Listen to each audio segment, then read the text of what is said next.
I think if you, as a business, if you're looking for a social network and you don't have a lot of resources, one of the things to really think about is to find out where the majority of your consumers are.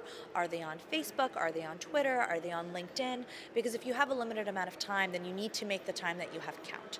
So sites like Facebook are free. You can create ad campaigns at a very low cost. And if you can generally identify that the majority of your target market is there, then you're automatically going to be a bit more efficient than signing on to 15 social networks and trying to do too many things at once.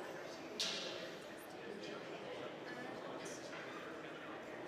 some people who maybe your audience or the customers are of the elderly generation, they maybe don't see that their customers will be on social media, and so therefore maybe not invest in it. What are your thoughts on that?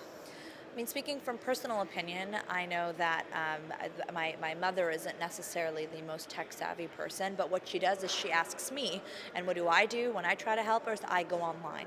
So even if your actual consumers aren't the ones that are online, you might want to consider making it easy for the people that are going to help them get access to your product. So you want to have a really great web presence, you want to have a very easy frequently asked questions, you want to have resources for them, because if they're not getting it to themselves, I guarantee you they're asking somebody else to help them do it.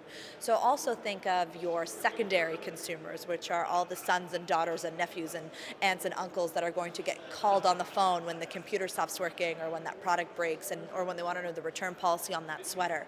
So everyone is going to need some type of online presence, but that might be focusing more on a mobile friendly website, for example, rather than a social media campaign, because you want the accessibility to be a bit better. Well, the great thing that's happening in the analytics software market, especially for small businesses, is that it's becoming a lot more affordable. You can use services like Google Analytics, for example, which isn't very much. I don't know the exact price, but it's a very small amount to pay per year, per month. There's a lot of free software that you can try out as well. You can use things like, Twitter Tracker and other things to kind of manage Hootsuite, to manage some of your interactions as well. So you no longer need big servers and huge analytical capabilities when you can outsource them to some very small, very easy to use resources.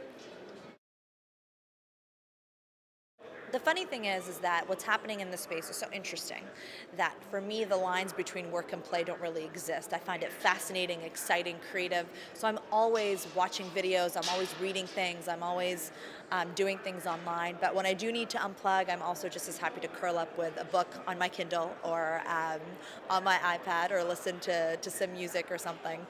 That's generally what I do to have a good time.